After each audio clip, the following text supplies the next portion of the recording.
Good evening and good morning, everyone, depending on where you are in the world. This is Joe Atwill and Jan Irvin. We are here for the 666th episode of UnSpun. In other words, number 32. 32 times something. But we are going to be talking about the beast, or at least a beast, one of the beasts of the counterculture, and we're very lucky in this regard. Well, the beast and his brother. The beast and his brother, right. Because we have what is, in my opinion, one of the world's leading expert on Terence McKenna, someone who's done, I think, more original research into him. Hey, Joe, just so you know, we don't have any guests. Well, yeah, in a way we do, but anyway, so the original research that Jan has done is really to be commended and to be shared, because Terence McKenna fits into and can be shown to be part of the organization, the op that brought us the counterculture. He ran with the wrong crowd. He spoke the wrong words. He promoted the wrong activities.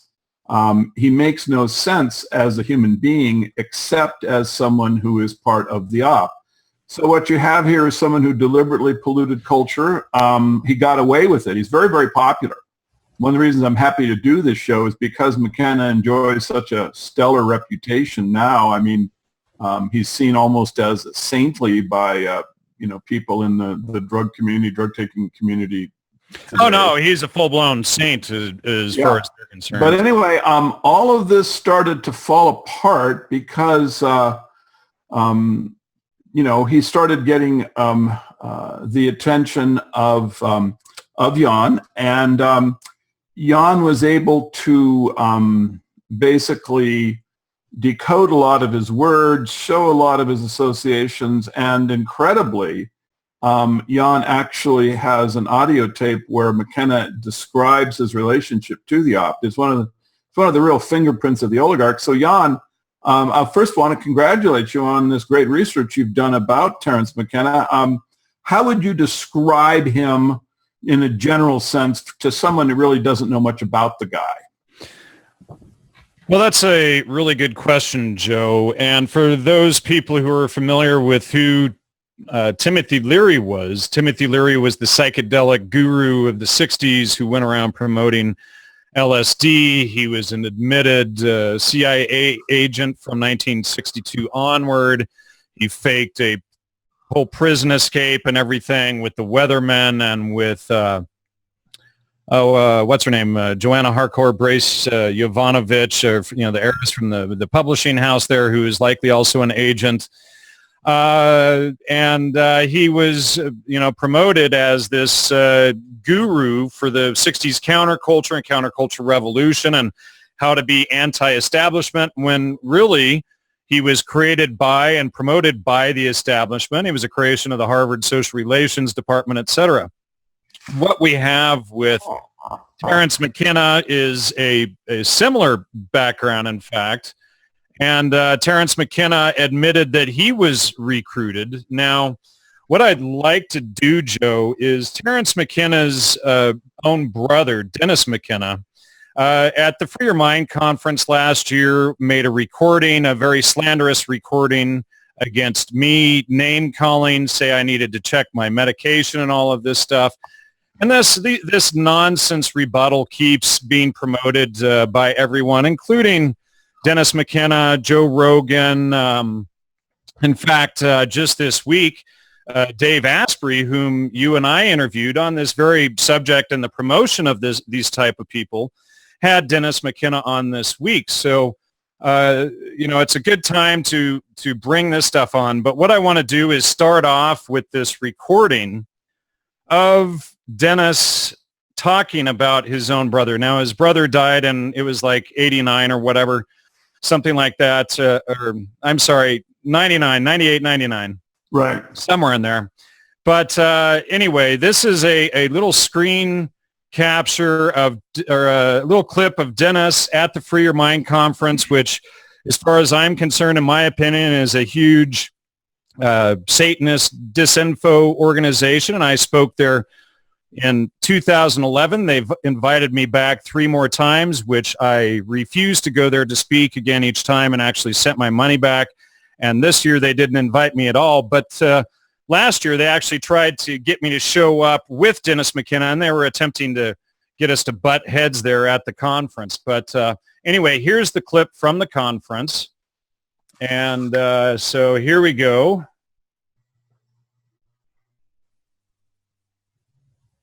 Was there a connection between Terence Can you hear that? or me and the CIA? Movement in general? I can't speak for the psychedelic movement in general, but I can definitively tell you that neither Terence nor I ever had anything to do with the CIA. If you're talking about the Central Intelligence Agency. Now, you might say, well, I could crack a joke and say, yes, well, we worked for the CIA. We worked for the Cosmic Intelligence Agency. But then some of your audience might misconstrue that. Yeah. So let me make it clear. He never worked for the CIA, and neither did I. Do you know where this comes from? There's a specific talk he gave where he discusses agents. And yes, I know where it comes from, and I will dissect that right now. He said in one talk, something casually about, well, I was working deep cover and for here we can see Dennis a while, and then blatantly they moved me distort into what PR. his own brother said. Right. Published and in his books who and recordings. They are was never specified, but I can tell you. And what he's trying to do here is pretend that it was aliens, and this is the whole story that he and Joe Rogan and others have promoted, was that it was actually aliens and UFOs that offered Terence McKenna a job, and that recruited Terence McKenna. This is, I mean, you have to really shut down any critical thinking whatsoever to believe this line of rhetoric. Here we go again. Jan Irvin either wasn't paying attention or was taking them out of context or is just an idiot, because the meaning of it is clear if you listen to the whole talk, and he is talking about he worked for the mushrooms. Right. See right there, he worked for the mushrooms. It says, you know, there's a place for you in our organization. I've worked in deep background positions, about which the less said the better.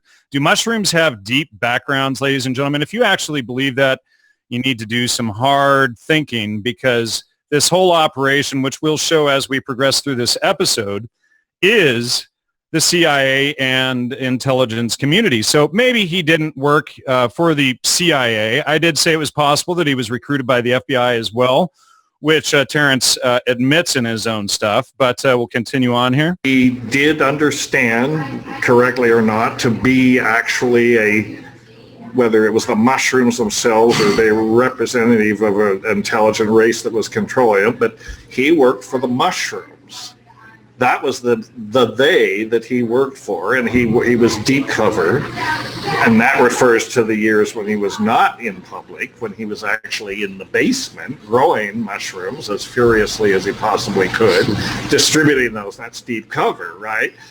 Then he decided, well, this is all of these ideas promoted by Terence were created by the CIA. Each one with yellow lines to them. He decided to go into public relations, and he started talking about it a lot more, and that's when he became, you know, the spokesman that he is. But he was working for the mushrooms, and for Jan to take this and construe it to mean that he was working for the CIA, I mean, it's a really tortured stretch that you have to make that connection. So what we're going to do is today we're going to show how Dennis's statements are quite the stretch and quite the mental gymnastics that he's using to cover up his own and his brother's work with the intelligence community. And not only that, but I mean, Dennis McKenna is funded by the Rockefellers. I mean, come on, folks. How was, the context. And also, I mean, his brother, I think I know, and we were involved in all this stuff together. You know, and being that Dennis is Terence's brother, he would have no agenda or reason to try and cover this stuff up, especially if he's doing the same types of work and was involved in the same projects, right, folks? I mean, it would only be just Terence. Dennis would have absolutely no agenda. So we should just believe the guy carte blanche, correct? But I don't think so. Quite deeply. Hold on. I've been to Esalen many times. Does that make me working for the CIA? Jan seems to think that everybody with having anything to do with psychedelics who happened to pass through Esalen was all part of this big conspiracy. Well, that's just utter horseshit. All kinds of people pass through Esalen. That doesn't mean that they're all involved in some conspiracy. See, what he just did there was the lesser It's just greater unbelievable. composition. It's just using such sloppy again. thinking and uncritical thinking that I can't take it seriously. And So, I just, it's when all time this to comes take up, I Dennis just to feel like, task well, on this. you know, I'm poor sick and Jan. tired of his slanderous the guy mouth. I really needs to- should drag him into court. Adjust his medications or something. I don't know. He's seriously At least deluded. in my Well, I opinion, appreciate you should. addressing it. I know that there are people who are curious about that, so I figured we'd at least acknowledge. Yeah.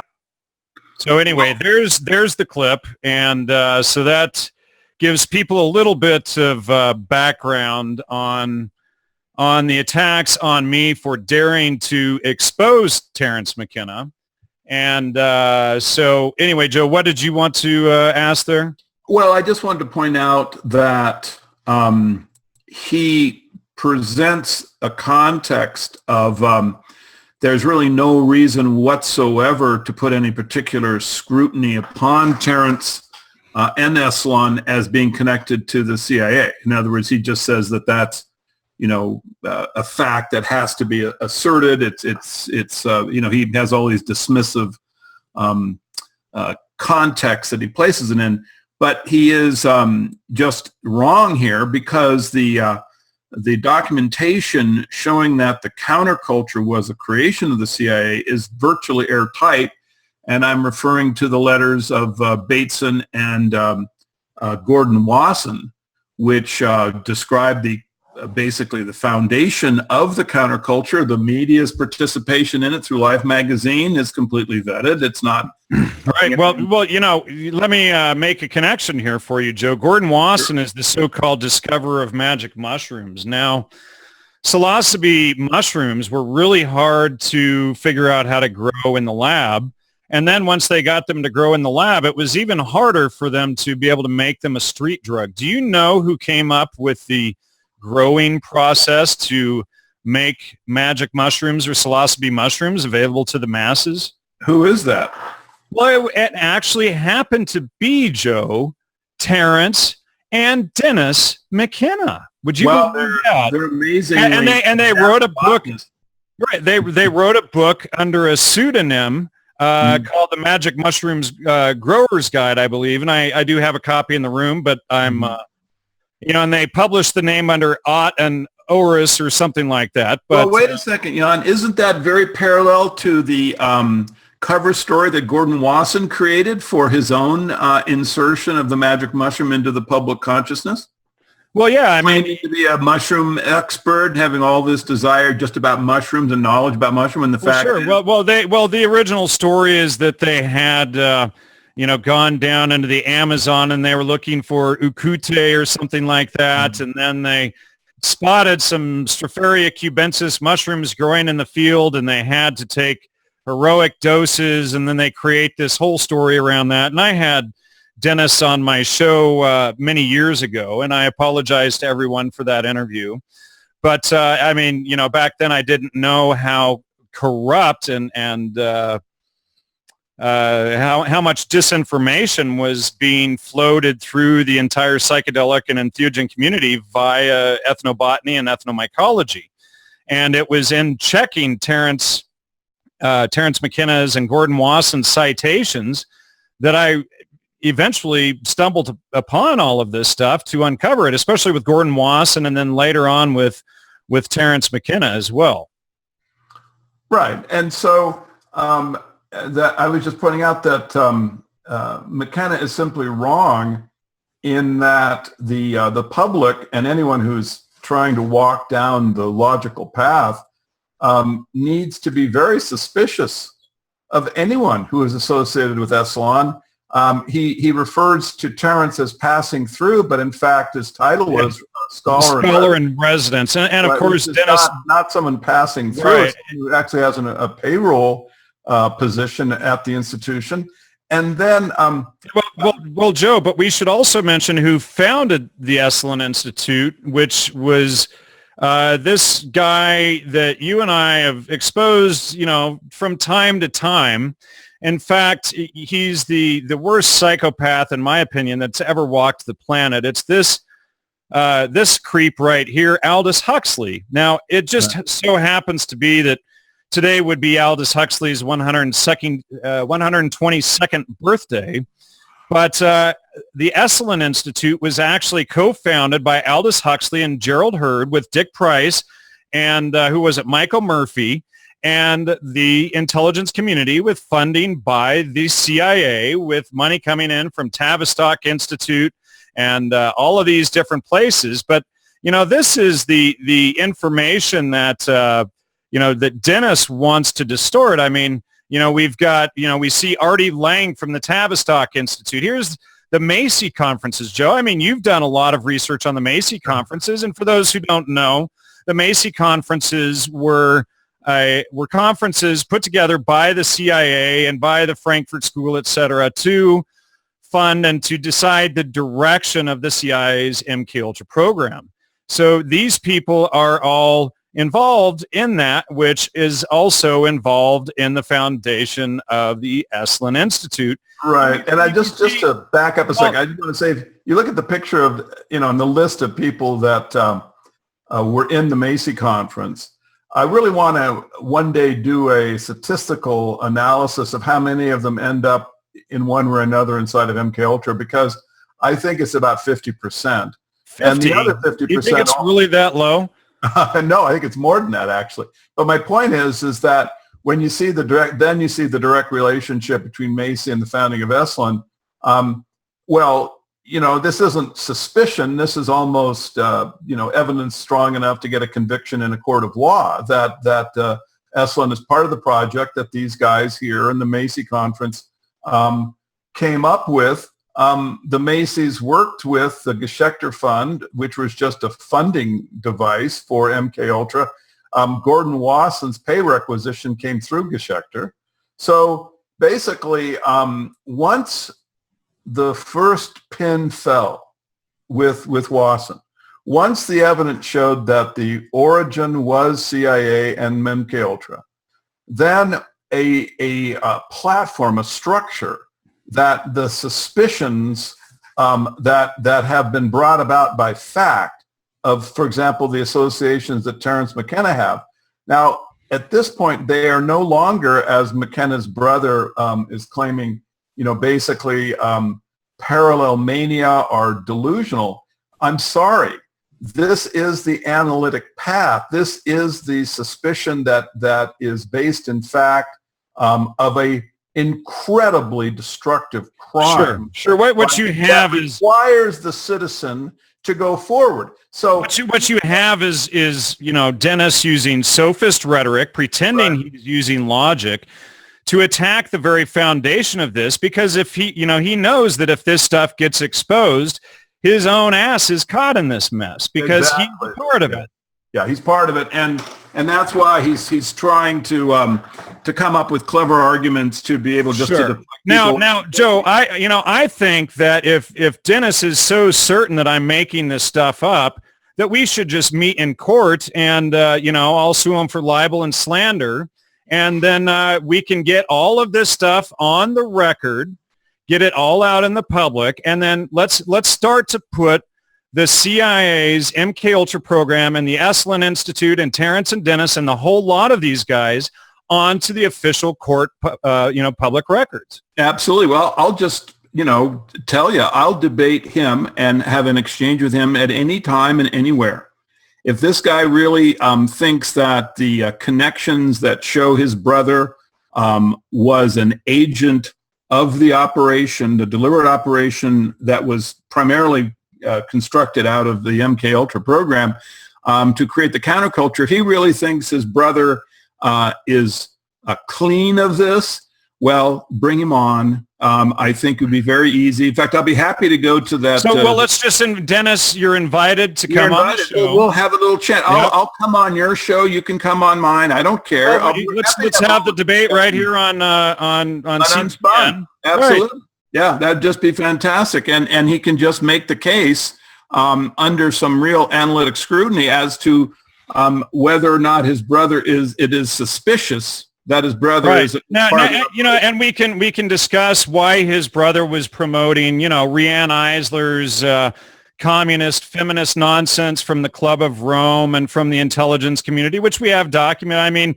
there's lectures out there available from the two of them working together. We've got Terence working with the Naropa Institute that was also CIA. Sasha Shulgin. Sasha Shulgin. I'll never say it right. And well, wait a second. Here's another thing, Joe, is Terence was the poster boy originally for this thing that was called the 2012 End of the World movement. Do you remember that? Sure. Oh yeah, of course. Well, guess who created that? That happened to be a Yale professor who also is even right on Wikipedia says he was CIA by a guy by the name of Michael Coe. So now, why is Terence working at a CIA front organization, the Esalen Institute and the Naropa Institute, promoting the Club of Rome and CIA agendas like, Rianne Eisler's stuff and 2012 End of the World and habit and novelty theory and the New Age movement and the whole stoned ape thing? It's all the big rage now because of other, podcast hosts and stuff that have made a living off of promoting this stuff.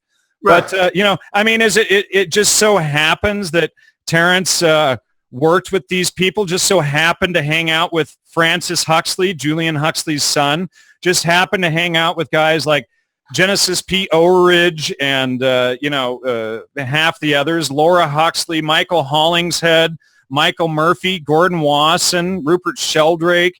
I mean, all of these guys. I mean, how many agents do we need to expose for them to drop the Terence McKenna hot potato? Well, the thing is that what they try to do is they say, look, okay, there was an op. How can they deny it now that, we have the documentation of Wasson and sure. Bates, and they say, okay, there was an op. All right. But, my brother was just a useful idiot. He was just swept up in it. He believed in it. And, so show us the pay requisition. Show us the confession. Well, something. It is a secret society. No, Joe. Let me back you up there, because what we have in the case of Terence McKenna, which they've all tried to play down. Now, this is a primary document. Now, we have to remember that a primary document always supersedes a secondary. Now, Terence is saying this in his own words as the primary source. Now, anybody who does research knows that Dennis, who is distorting and attacking his own brother's writing, is the secondary source. Now, anybody who knows research knows you put the primary, Terence, before the secondary, Dennis. So now, Terence, in his own words, he says, and certainly when I reached La Chorrera in 1971, I had a price on my head by the FBI. I was running out of money. I was at the end of my rope. And then they recruited me. So, what they try to do is take this they and spin it into the UFOs and mushrooms. I mean, this is the sort of twisted pretzel logic that Dennis and Joe Rogan and Daniel Pinchbeck and all the rest of these guys try to use for this stuff. Sure. In other words, then they recruited me and said, with a mouth like yours, there's a place for you in our organization. So now what they're saying is that mushrooms and UFOs have organizations. Isn't that something that like intelligence communities and human beings have? And he says, and I've worked in deep background positions. Okay, so now mushrooms and UFOs have deep background positions, folks. I mean, to believe that nonsense. But notice what's happening. He's trying to make the case that a clear interpretation of the obvious meaning of the grammar is out of the question. Sure. Well, he's trying to make. Whereas his finding mushrooms and animated, activity of plants is somehow coherent.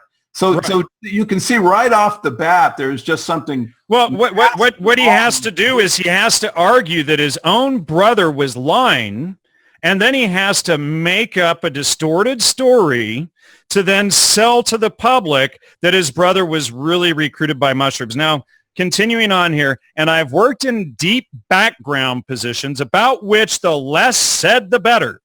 And then about 15 years ago, they shifted me into public relations, and I've been there to the present. Now, ladies and gentlemen, how many of these people have we shown to be working in public and social relations?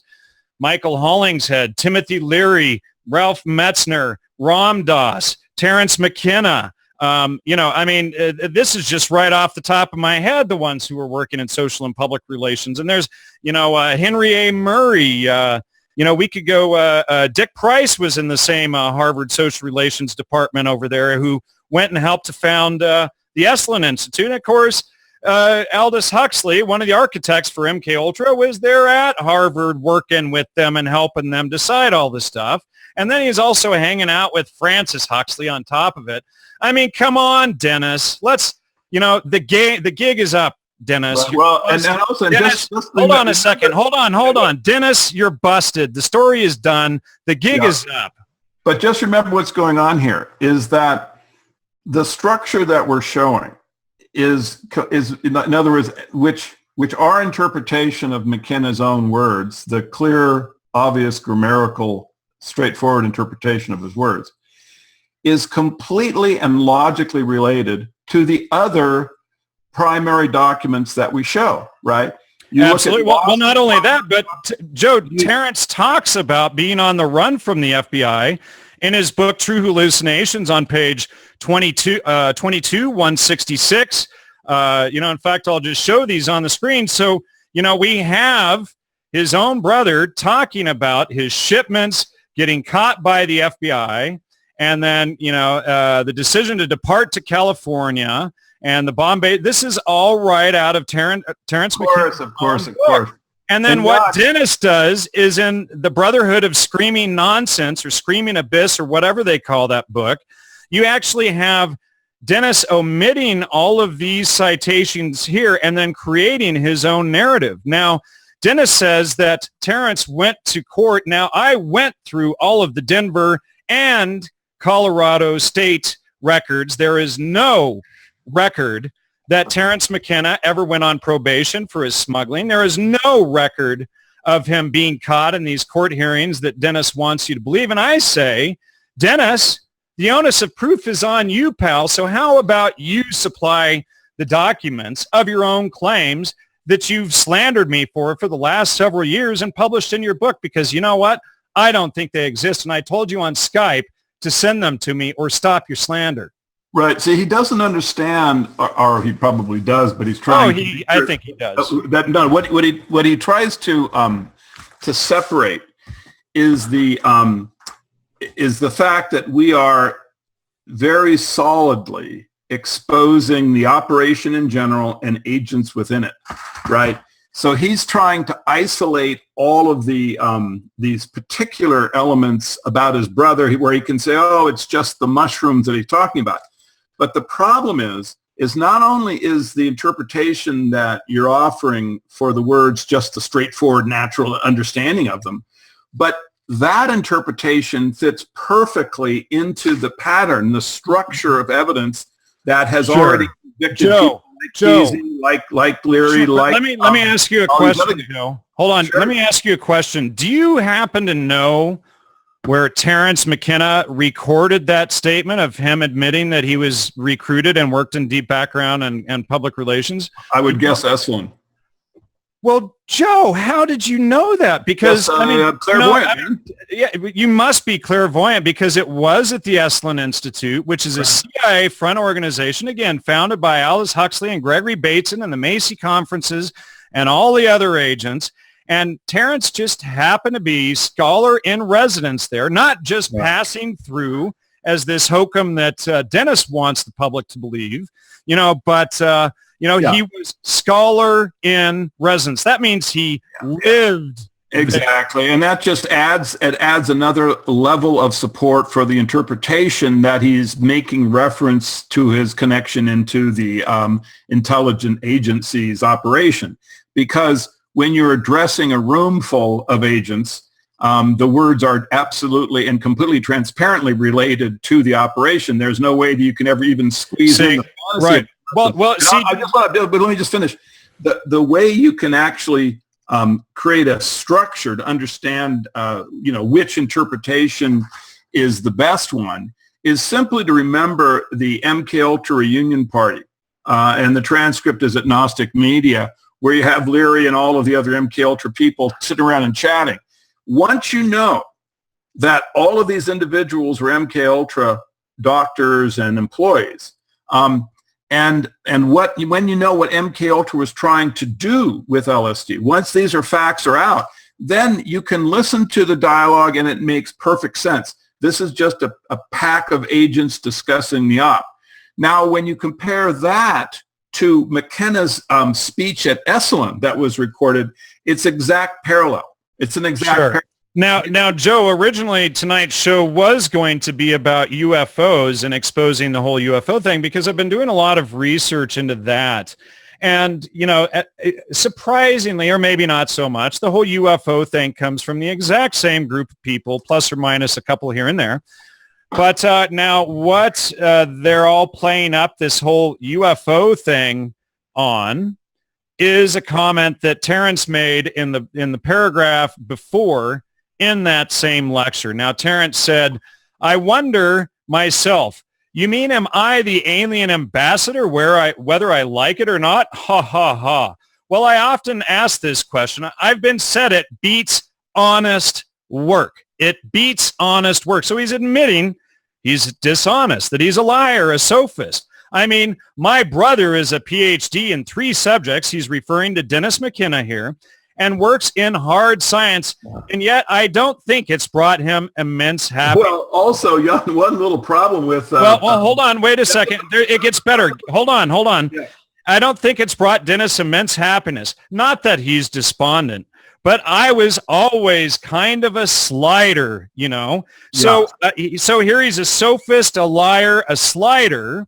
He admits down here to being not easily misled, and to being a savvy person. Now, right, is someone who's not easily misled, is that going to be someone who thinks he's going to be recruited by aliens and magic mushrooms and working in deep background and organizations? There's a much simpler problem with this position that is this, that, he talks about honest work, he talks about recruiting, and then he also talks about he's out of money. As far as I know, the mushrooms didn't have a payroll. Well, Joe, the bullshit nonsense that they came up to cover that is that Terence was selling the mushrooms. Never mind that he's on the run from the FBI for drug smuggling. He's selling the mushrooms to pay for everything. Right. Well. Yeah, the interpretation just gets more and more tortured as you try to explain the details. And on the other hand, the simple interpretation that he basically was just given money to be part of the operation to just produce the counterculture from the organization, from the intel community, is just so straightforward, plugs in so naturally that there isn't really any way that I can even fantasize that if you had an open debate with McKenna, that it wouldn't just be transparent whose side is 100 times stronger. I mean, it's not only that we can plug him into an operation that has documentation, but all of the words just make perfect sense. Whereas when you get out to the mushroom, perspective, it's just a weak sophistry that cannot possibly stand up against an interpretation that's founded in fact. Well, that's absolutely true, Joe. And, you have to, be a completely dupe into this whole, mushroom religion and lay any critical thinking aside, because what they want you to believe is that mushrooms have organizations, deep background and public relations positions, that mushrooms would need public relations, et cetera, or a public relations department, or is that something that a spy agency would need? And with the mushrooms, tell him the less said, the better. I mean, isn't he supposed to be out promoting mushrooms? So why would the mushrooms be telling him the less said, the better? Because you're working in deep background, cosmic nonsense land here. And then, so the mushrooms are also supposed to pay him because obviously, even though he's on the run from the FBI for drug smuggling, and no market at this point has yet been created for mushrooms because nobody knew about them yet, and Terence and Dennis McKenna hadn't yet promoted them. So how the heck would there be a market for the mushrooms to pay for him, doing this stuff? Right, that makes no sense. I mean, the thing is, hold on. And then the mushrooms are supposed to get him out of trouble with the FBI and Interpol, or would the FBI and Interpol be able to get him out of trouble with the FBI? I mean, does it require a lot of thinking to think that the FBI would get him out of trouble with the FBI? Right. I mean, it's just that one interpretation fits completely naturally into the facts, and the other one is just a hallucination. I would hope that everyone go over, because I know it's on the internet, the whole discussion that Dennis McKenna had there that is recorded, because it's very much basically an obvious effort at creating sophistry to fool people, and because it's so obvious, it can be studied and people can learn the techniques of basically how they spin people's minds to keep something as obvious as the operation to produce the counterculture out of the public consciousness. Yeah, and there's so many hilarious problems with Dennis's weak sophist version of things. There's a lot, but there's more. Hold on. I mean, see, here's another thing is. Terence was doing, apparently he was doing some sort of operations in Asia back in the 1969s. He was in Indonesia collecting butterflies is the official story, and there's questions about that. And then somehow he just returns to Berkeley, and, there's no concern. And then he goes back to the Amazon, and then he's, he's back there in East Timor. When the whole CIA operation of East Timor is going on there in the 70s. So, Terence just happens to be there. But another issue, Joe, is that, Terence appears to have been trained for this stuff a lot earlier and was recruited a lot earlier than they want us to think. So, hold on. He was a part of this Tussman experimental college thing here up at it was originally at Berkeley, founded by Joseph Tussman. They had a couple of these things, one at University of Wisconsin-Madison, but that goes into the Tussman Experimental College at Berkeley, and Terence just so happened to be into that.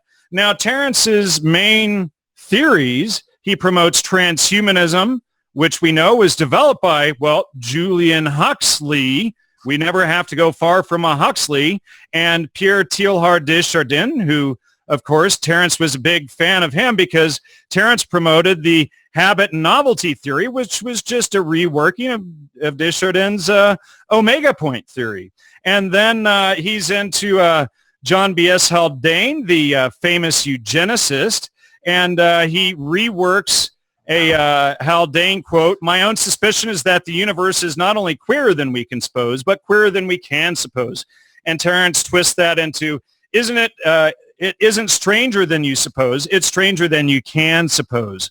And so, Terence McKenna got it from this eugenicist, John B.S. Haldane, who just so happened, Joe, to work with Aldous and Julian Huxley. Now, what's the chances of that? I mean, if we had a coefficient of CIA bullshit meter, what are the chances of that? And then, oh, wait a second, John B.S. Haldane was friends with Theodosius Dobzhansky. Well, who's Theodosius Dobzhansky? Well, he's the father-in-law of previously mentioned Michael Coe, the CIA agent who created the 2012 end of the world scenario that was promoted by Terence McKenna.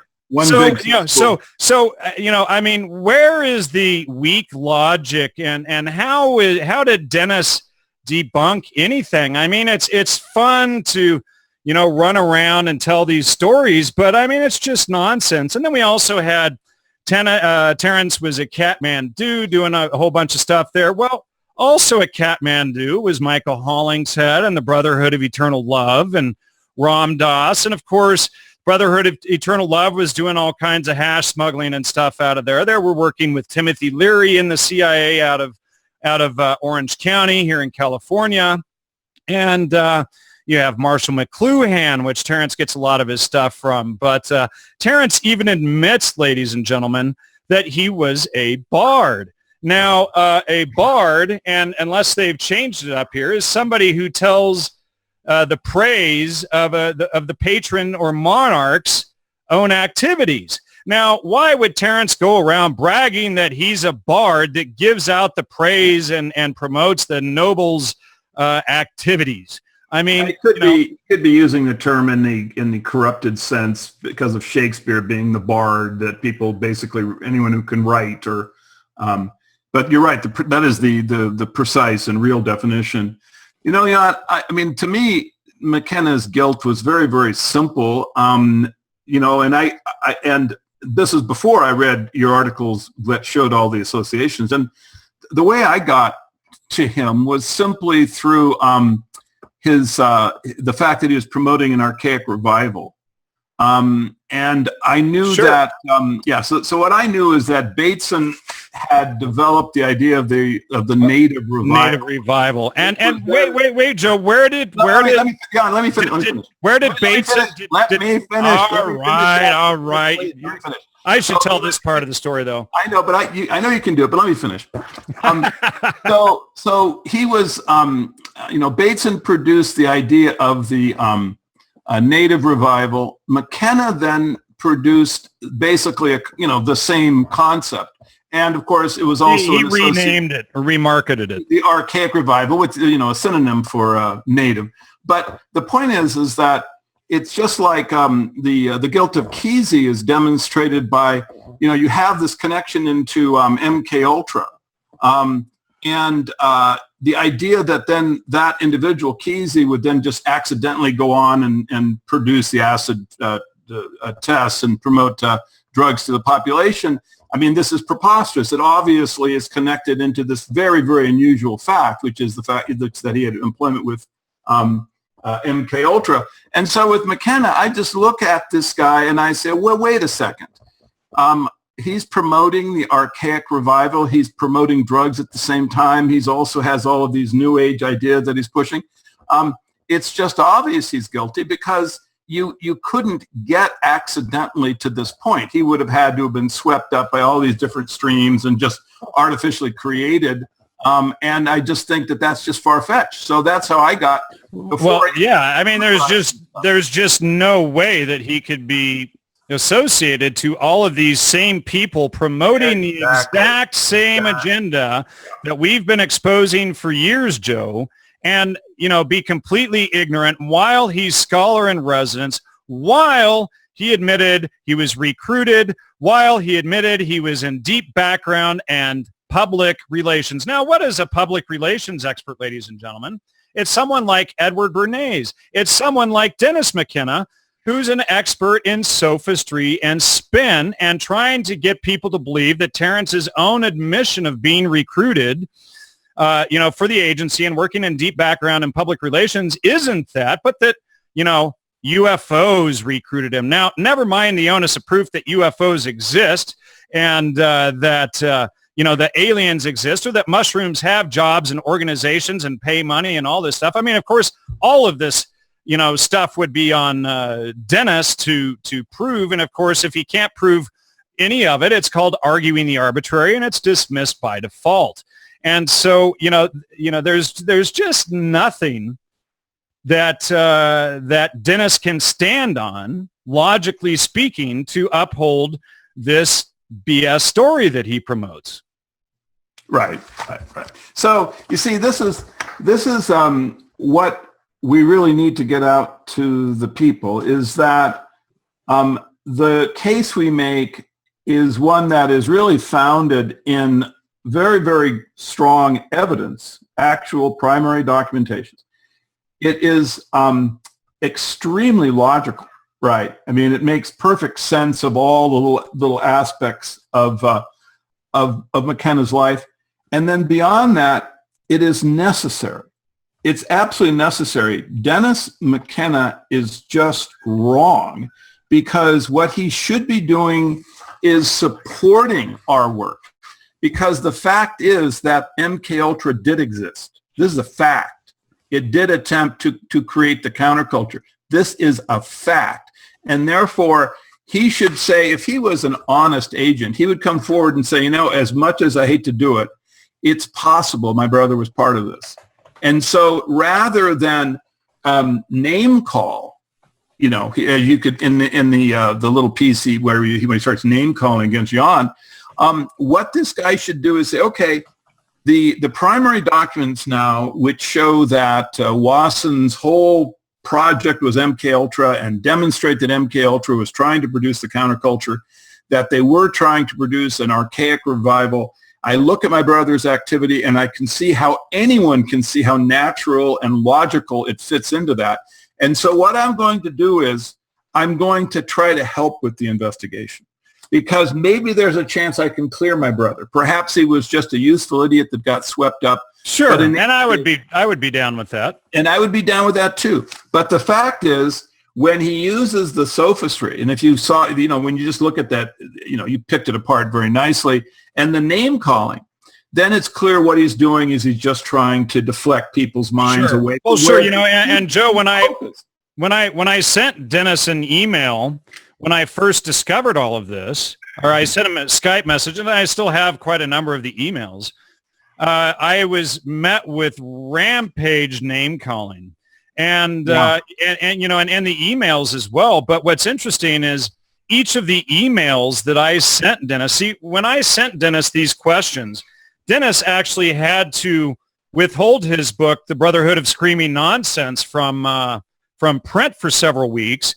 And then if you go through and compare the emails that I sent Dennis during that period in the summer of 2012, these emails match up with the responses in his book. Now, how is that is that some wild coincidence theory that that these guys want us to believe here?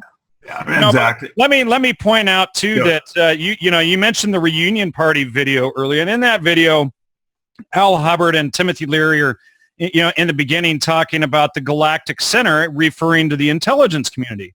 Well, interestingly, while Dennis McKenna says that he and Terence never worked for the CIA, says, well, if you wanted to say we work for the Cosmic Intelligence Center or something like that, so he uses this same galactic or cosmic rhetoric that Al Hubbard used, who is one of the key founders of MKUltra. Right. So the case against him is just, it just becomes stronger and stronger. All of these connections plug in to facts, right? These are individuals that can be factually shown to be part of the operation. Every one of them had a cover story. The fact that Terence McKenna had a cover story isn't to be makes anyone shocked or surprised. Of course he has a cover story. Of course it has to be peeled away piece by piece. Joe, as we're doing this show, get this, people are emailing me to let me know that Dave Asprey had Dennis McKenna on this week. Right. Well, I mean, that's great. And I would just hope that Dave would arrange, a show where all of us can be together and the public would benefit from that. Right. And Dave, when he was on this show, he did say that he would invite me back on. So yeah, well, I think you should take it. And I really do think that what we should try to get Dennis McKenna to do, because it's such an important point. Terence McKenna's work is still damaging people. The operation to debase culture is still in effect. Terence McKenna is still part of it. we should invite Dennis, if he can't respond verbally, if he's not quick-witted enough. Some people don't like to debate, they don't like extemporaneous speaking. Let's just do it in writing. Well, sure, we could do that. I mean, but he's fine to go on camera. Just a public posting of the responses. Joe, and we can even bring other scholars in. Joe, just to point out, though, he had no problem going on camera at the Free Your Mind conference last year and slandering me and making up lies. And he's got some guys, sitting there with softball questions that have all been worked out advanced so that he can look like he's authoritative. But the fact is, let's just do it in writing. If he doesn't have the desire, or for whatever reason, I don't want to prejudge him, but if he doesn't want to come on and do it live, let's just do it in writing. Let's just do it one text at a time, and we'll show the public whose argument is stronger. In fact, not just stronger, but whose argument is in fact the truth. Right. Hey, Joe, do you know where Dennis McKenna went to school? Escapes me. Where? Well, he several places: University of Denver, University of Hawaii, University of British Columbia. But he did a lot of research, if you can believe this, at Stanford. He also worked for the National Institute of Mental Health. And, as far as I am aware, is funded by the Rockefeller Institute. And he has co-created this organization called the Hefter Research Institute with other people that we know are MK Ultra, et cetera. I mean, we've got Dave Nichols, Charles Grobe, there's a number of people, friends, Vollenweider, George Greer, Mark A. Geyer, Richard M. Wolfe, Robert Barnhart, Roland Griffiths from Johns Hopkins, Stephen Ross, William A. Linton, etc. But this organization is also funded by Tides Canada. And Tides Canada, Joe, is funded by this guy that you may have heard of before. He goes by the name of George Soros. Now, why is George Soros and the Rockefellers, et cetera, funding the Hefter Research Institute and Terence, Dennis McKenna, et cetera? I mean, some of these facts, may be, misconstrued just because I'm pulling them straight from the database and I haven't read them specifically for a little bit regarding the Rockefeller. But Tides Canada, Rockefeller Institute, I do believe that Dennis admitted to being funded by the Rockefellers in his interview on my show. In fact, I've got the transcript right there. I could probably pull it and go through it too. Right.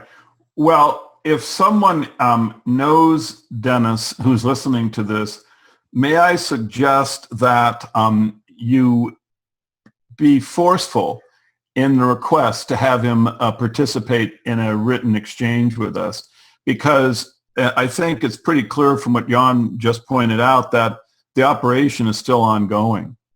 Right. Right. I mean, it has never stopped. It changes, it morphs, but there is still an operation against our mind, a battle that is, unfortunately, we're losing for the mind. The secret society is waging against us. And whether or not Dennis is guilty, we would have to go into a separate area of analysis to determine that. But he should accept, the primary documentation for the existence of the operation, and he should, if he is an ethical person, he should say, okay, I'm going to give it a go. I'm going to try to get this as clear as we can get it. I'm going to work with these guys to get it as clear and as honest as is possible so that the public can really see the truth, you see. Because if he looks at the Gordon Wasson document, if he looks at the Gregory Bateson documents, if he looks at the MK Ultra exchanges, and then he says, well, there just isn't an operation that my brother could have been part of, we see he's not a sophist at that point. He's just an out-and-out liar.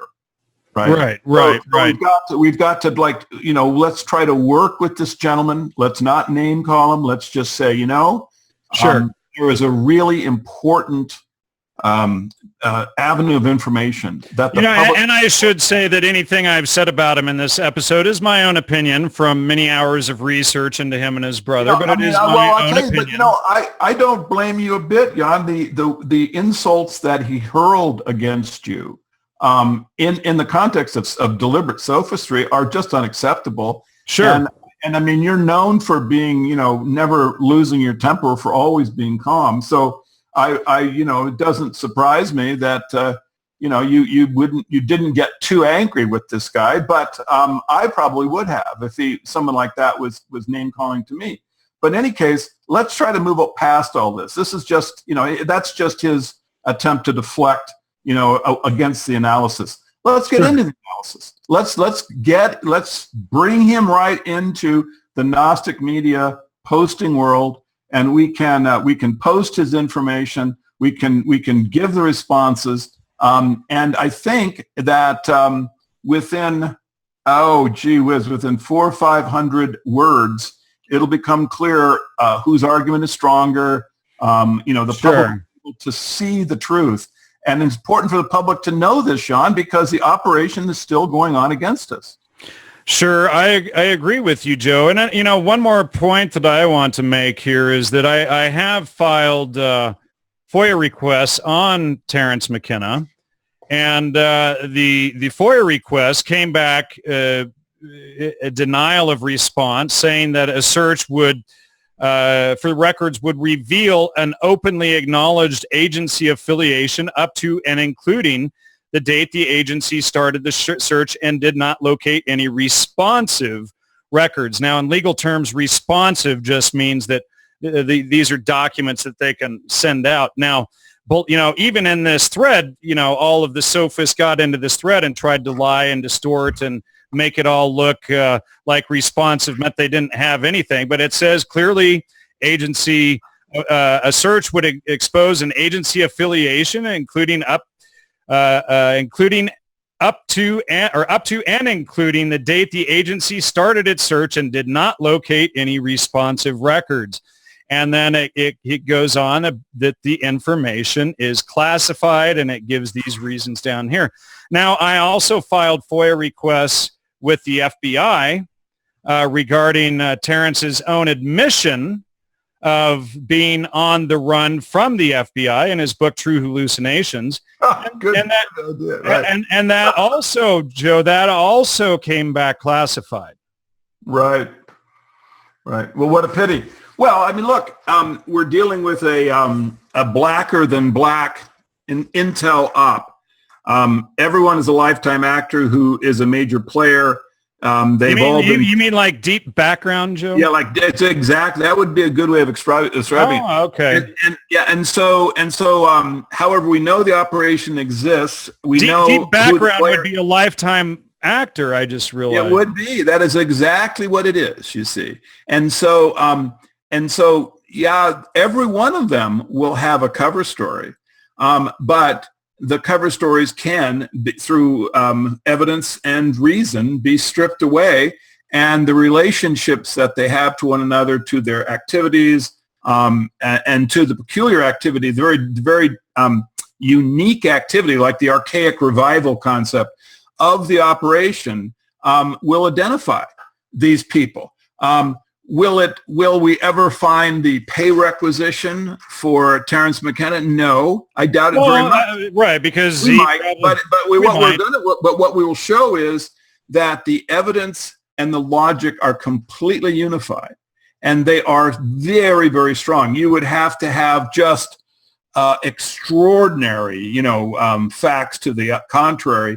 And again, Joe, I've been through the Colorado court records. I mean, here's the thing, Joe, an interesting factoid about Terence is nothing came up. In fact, only a few addresses and phone numbers came up. It was essentially like the man never existed, never lived. Well, they scrubbed him probably when he went into deep background. I mean, the mushrooms must have done that. Right. I mean, sure, because they're magical and, Oh, man, it's flown by. Jan, what an interesting show. This is great. Well, let's just hope that Dennis McKenna responds. Dennis, welcome on to the show. Come on, buddy. You can do it. You've been on my show before, back about... It doesn't feel like talking because we're too pugnacious. No problem. Let's just do it in writing. Sure. I'm down with that. Sure. In the meantime, by Caesar's Messiah, Shakespeare's Secret Messiah, and Jan has got an incredible... I've got the Holy Mushroom book is the main one that I promote these days. Of course, if you want to see my earlier work where I believed in some of the stuff, get my book Astrotheology and Shamanism. Please support the show, support CCN. Gnosticmedia.com is my website. And that's about it. I think we might have a few seconds left. Do you have anything left you need to throw in, Joe? No, I mean, next week I think we'll probably do UFOs, depending on if another guest comes forward. But I'm looking forward to the UFO show because I think that's an important component. Do you think we're going to find mushrooms recruiting people for the UFOs, Joe? Isn't it funny how, no matter how disparate the topics, when you get into, the crackpot world of it all just is one big cesspool. It all leads right back to the same group, Always right back. Always Take care, back. Everyone. See you, Jan. Bye, everybody. Hey, Joe. Bye-bye. Take care. Bye-bye.